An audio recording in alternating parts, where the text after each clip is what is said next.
So welcome everyone Yeah. to another Alive Friday, where we get to answer all of your virtual assistant questions over in this group over in. I say that because we're actually on Be Live and it streams across to our Facebook group, which is super cool. Okay. Now, a lot of you guys would have seen a comment or a question posted, I think it was yesterday, from Holly. And my goodness, some of the responses it got, it was really, really interesting scrolling through and seeing everybody's opinions on this. In case you missed it, Holly's question was, I keep reading about VAs making six-figure incomes, but I'm just not seeing how. What kind of work pays $1,000 or more a month so that you can get multiple clients and balance out the workload? To make $8K a month seems to be either a ton of clients or some really high-end services that I'm not familiar with. Can anyone really explain this to me? That's a really great question. So sorry. We're so excited about this one because this is a really awesome question that we both want to answer. And yeah, I think it was really interesting reading the comments and seeing those who think that it's impossible and those who are really aiming for that and that's their goal. And so just before we came on, I thought, actually, why don't I, with my VA agency, I went into my Xero account and I'm actually going to give you the specific numbers that we have been charging clients or our revenue for months and years. So it is absolutely possible to earn or bring in or charge $100,000 per year in New Zealand dollars. I also believe it's definitely possible in US dollars as well. We've got to remember that when we start throwing around numbers, and we've talked about this in previously and in the podcast, you've got to remember that there are lots of currencies in the world, and 100,000 in New Zealand is very different to 100,000 in the US, and very different to what it would be like, let's say, in the Philippines or Canada or African countries, or because one, the cost of living is different everywhere. So when someone earns 100,000 in New Zealand, you can live a really great lifestyle on 100,000. Now that might not be the case in other countries, and it certainly doesn't need to be 100,000 if you're in the Philippines to live a really amazing life too. And I think it's important to also note that someone commented 100,000 doesn't determine whether you're successful or not. And I really, really agree with this. Yes, it I is love that comment. All about what you deem success is. Like for me, success is maybe something different to Sam and something different to everyone listening. So Sam, what's your, what would you say? How do you determine whether you feel successful or not?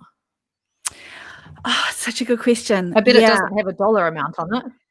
No, in fact, it's probably the opposite. To me, success is those months that I just want to switch off or go away or put my family first. Then I can just do that. Does that make sense? You can. Yeah, you've got that. So it's almost the opposite. Yeah. Yours is having the option to do that. Yeah, so being able to not bring in any money for 1 month is almost my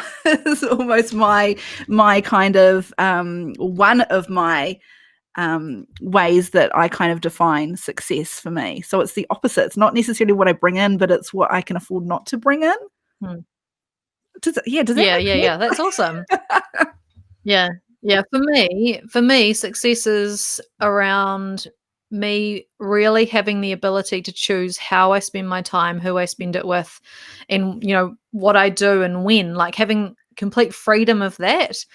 That's my definition of success. And so I feel like I am successful because I have the ability to do that. I now have a team who runs my VA business, and I could not work there for a couple of months and it could still run without me.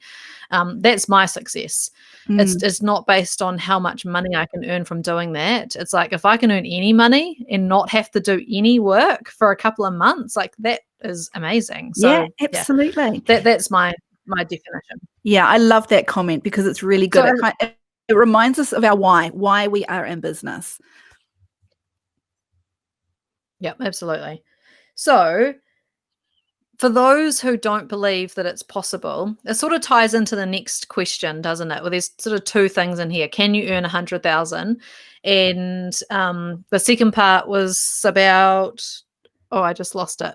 What was the second part? The second part was about whether or not you can bring in $1,000 a month, and what type of So yeah, what services type of that what you type would of services? offer Yeah. to do that. Yeah, so I think, like, Sam, you've got a really great example where you've managed to now specialize in websites. So what does that look like for you in terms of what you used to have to do to earn a certain amount and what you do now? Yeah, so Holly mentioned this kind of 6,000 a month, worth $8,000 a month. I think it was in her comment, and so I've brought in those figures on a monthly basis, both at the start of my career. So 5 years ago, when I first started out, and I was offering general administrative services, I was bringing in $6,000 a month just myself. Now, but that was hard. There was a lot of hours that went into that. I was offering service packages, which obviously makes it easier rather than at a casual hourly rate, but there was a bit of a mix. But so it is possible. You can do it without specializing, but it is hard work. So throughout my journey, I then realized there is got to be an easier way to be bringing in that money without having to put in that amount of hours. So I then niched. So nowadays I can quite easily bring in that figure each month by just producing 2 websites a month, which is really easy. So it's absolutely possible. You're not doing cheap websites. So someone who's doing websites, who's doing them for $500, $600, like, yes, you're not going to earn that. It's when you need to be increasing and do more premium prices that absolutely you can then be earning the 5-6K and just do 2 websites a month. Absolutely. So yeah, I hope that sort of showed you that is possible as a freelancer. And then for those who are wanting to grow a team and have an agency, so I just pulled out some figures from my Xero, and pre-COVID, the best month for last year, we billed out to clients $82,814. And then COVID hit. But now, just last month, now we're starting to ramp up things again. A couple of team members down, so we'll keep building that up. And we billed $57,106 last month. So let's do a total for the previous year. So our financial year finishes in March 2020, or did finish in March 2020. And so for the previous year, and this is not including Savvy School, and I know that there was a comment about coaching. This is not anything to do with coaching or anything like that. This is just pure the VA agency I have. And we did $841,716 last year. And that's all New Zealand dollars. There you go. If that doesn't prove that there are clients who are willing to pay, what is I reckon our top client, our highest paying client, is probably paying around $3,500 a month. And what types of services are you providing that one? Yeah, and so we're just doing general administration services. So it's like EA services, inbox diary management, some bookkeeping. Yeah, just honestly, just general stuff. This is not like our premium graphic design, like anything. It's general administration services. And then in our like creative services area, I think our highest paying client in there is maybe 5,000. We have a graphic design agency that outsources their work to our team here. So yeah, again, like there is absolutely clients that will pay that for just general services, and we're not even niching or specializing or providing like fixed packages in any of our general bookkeeping and EA services. Not at all. We do that in our creative services where we have packages and fixed fees.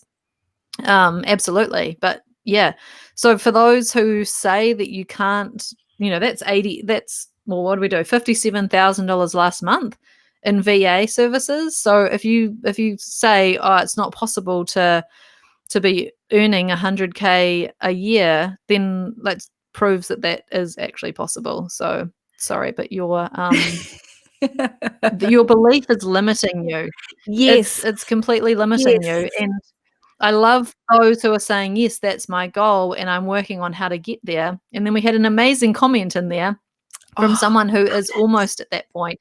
And yeah, and going through, and here's all the things that I've been working on to actually improve that. And it's about growing a team, outsourcing stuff to them. And yeah, there's quite a few more questions that come through on that like comment thread as well.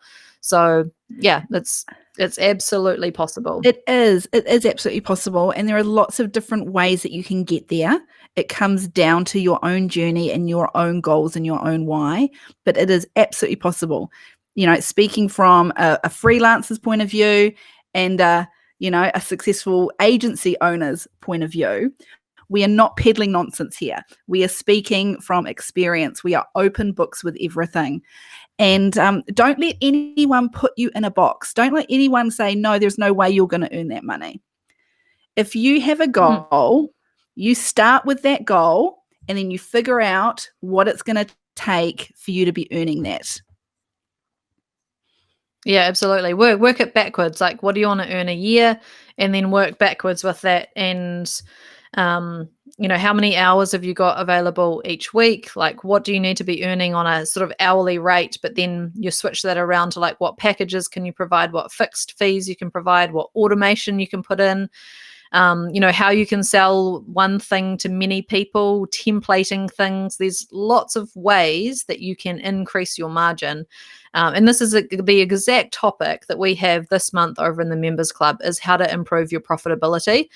So we've gone through our top 10 tips, and we have a whole bunch of content in there for those who are in the growth stage of their VA business to figure out how they can now improve their profitability. So that's been pretty fun over in the Members Club this month. You need to be strategic about your pricing and the clients you want to work with. Well, that's my thoughts. Yeah, absolutely. Yeah. Don't take the low-paying clients if you have a goal of earning 100K. Like, take the premium clients, put your pricing up to premium prices, and then really deliver amazing services and do a really great job. Absolutely, you can. Yeah, I love that a few people... It's all about not limiting yourself. It is, exactly. And thank you for those that put in links to one of our recent podcast episodes about owning your value. So if, you know, I think this is a really, really good episode to listen to if you are thinking that, you know, there's no way I'm going to earn that much. Right. Stop it. Stop the negative thoughts. It's absolutely possible. But absolutely, you need to be strategic about it, for sure. Yeah. So yeah, I hope that gives people hope that in a pathway that they could actually do that, and if they set their mind to it, if they jump into the Members Club, we'll show you exactly how. Like, I don't hold anything back from any of the members. I show exactly how I structure my team, how I train my team, you know, what I do to increase profitability, you know, all of that stuff. And then Sam, from a great freelancer perspective, talks about exactly how she has niched down so specifically so that she can charge premium prices, and she's inundated with leads. So it doesn't matter which route you want to go down, whether it's the freelancer or the agency. Either route can absolutely get you to your income goals. Awesome. Well, I hope everyone has a lovely weekend.